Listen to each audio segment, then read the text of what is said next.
शिवसेना सांसद संजय राउत एक बार फिर चर्चा में हैं। पात्रा चौल भूमि घोटाले में ईडी यानी प्रवर्तन निदेशालय ने रविवार को बड़ी कार्रवाई करते हुए संजय राउत के घर पर छापा मारा। 2 अन्य टीमें उनके अलग अलग ठिकानों पर तलाशी अभियान चला रही हैं। माना जा रहा है कि ईडी राउत को हिरासत में ले सकती है। राउत से पूछताछ भी की जा रही है। इस मामले में संजय राउत की पत्नी वर्षा राउत पर भी गंभीर आरोप हैं। ऐसे में आज हम आपको बताएंगे कि संजय राउत ने आधिकारिक तौर पर अपनी कितनी संपत्ति घोषित की है, उनके पास क्या क्या है, उनकी पत्नी के पास कितनी संपत्ति है और वो कैसे संजय राउत से ज्यादा है, ये इस रिपोर्ट में हम आपको बता रहे हैं। 2016 में राज्यसभा का चुनाव लड़ते समय संजय राउत ने चुनाव आयोग को हलफनामा दिया था। इसमें उन्होंने अपनी संपत्ति का जिक्र किया था। संजय और उनकी पत्नी वर्षा के पास कैश, बैंक खाते में डिपॉजिट, गाड़ी, गहने मिलाकर कुल 2 करोड़ 30 लाख रुपए की चल संपत्ति है। संजय के नाम पर एक रिवॉल्वर और एक पिस्टल दर्ज है। इसके अलावा 2004 मॉडल की एक कार भी है। संपत्ति के मामले में वर्षा अपने पति और सांसद संजय राउत से कहीं ज्यादा आगे हैं। वर्षा के पास 22 लाख के गहने हैं। वो अपनी कंस्ट्रक्शन फर्म में पार्टनर भी हैं। अचल संपत्ति की बात करें तो संजय के पास रायगढ़ में एक घर और कुछ एग्रीकल्चर लैंड भी है। वहीं वर्षा के नाम रायगढ़ के साथ साथ पालघर में भी प्लॉट है। इसके अलावा वर्षा के नाम अलीबाग रायगढ़ में 8 प्लॉट हैं।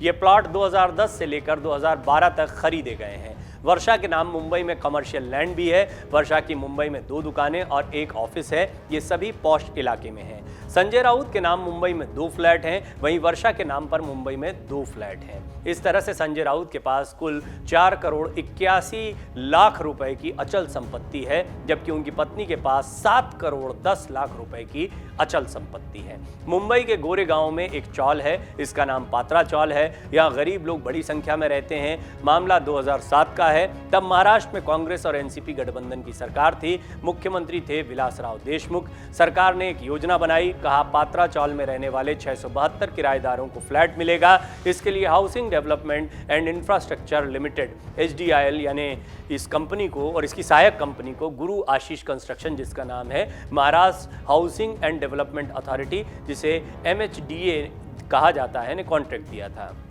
इस कॉन्ट्रैक्ट के मुताबिक गुरु आशीष कंस्ट्रक्शन की तरफ से 672 फ्लैट चौल के किराएदारों को देने थे और 3000 फ्लैट MHDA माडा जिसको कहा जाता है को हैंडओवर करना होंगे। 47 एकड़ जमीन पर ये फ्लैट बनने थे। तय ये भी हुआ था कि किराएदारों और MHDA के लिए फ्लैट तैयार करने के बाद जो ज़मीन बच जाएगी उसे बिक्री और विकसित करने के लिए अनुमति देनी होगी। सब कुछ तय था कि कौन कौन क्या क्या करेगा, कैसे करेगा, लेकिन कॉन्ट्रैक्ट लेने वाली फर्म गुरु आशीष कंस्ट्रक्शन ने ऐसा नहीं किया। फर्म ने न तो चौल के लोगों के लिए फ्लैट बनाए और न ही MHDA को कोई फ्लैट दिए। कंपनी ने जमीन 8 अन्य बिल्डरों को 1034 करोड़ रुपए में बेच दी। इस घोटाले में गुरु आशीष कंस्ट्रक्शन और housing development and infrastructure limited HDIL के लोग शामिल थे। ये कंपनी देश के चर्चित PMC घोटाले में भी शामिल है। कंपनी के डायरेक्टर ने अपने और अपने परिवार के सदस्यों के नाम पर बैंक कर्मचारियों और अफसरों के साथ मिलकर फर्जी तरीके से लोन लिया। फिर कंपनी के NPA को खत्म करने के लिए 250 करोड़ रुपए का फेक डिपॉजिट बैंक में दिखाया गया। इसके बाद बैंक ने फिर से NPA वाली कंपनी HDIL को फ्रेश लोन दे दिया था। कुल मिलाके इस पूरे मामले में कई पेंच देखने को मिलते हैं, लेकिन सबसे महत्वपूर्ण बात है कि संजय राउत का नाम इस मामले में आ रहा है। एक और नाम है प्रवीण राउत। कहा जाता है ये संजय राउत के करीबी हैं और प्रवीण राउत की पत्नी के अकाउंट से संजय राउत की पत्नी के अकाउंट में कुछ पैसे आए हैं। ये पैसे सबसे बड़ा पेंच है और इनका जवाब फिलहाल संजय राउत की तरफ से नहीं आया है। संजय राउत लगातार कह रहे हैं बदले की भावना से राजनीतिक कार्रवाई की जा रही है, सारे सबूत झूठे हैं। इस सब के बावजूद ईडी एक के बाद एक कई सबूत सामने लेकर आ रही है। आज संजय राउत के घर पर भी छापा मारा गया, उनसे लंबी पूछताछ की गई है। इसके बाद ये अटकलें तेज हो गई हैं कि क्या संजय राउत भी गिरफ्तार हो सकते हैं। डाउनलोड करें अमर उजाला ऐप और पाएं खबरें लगातार।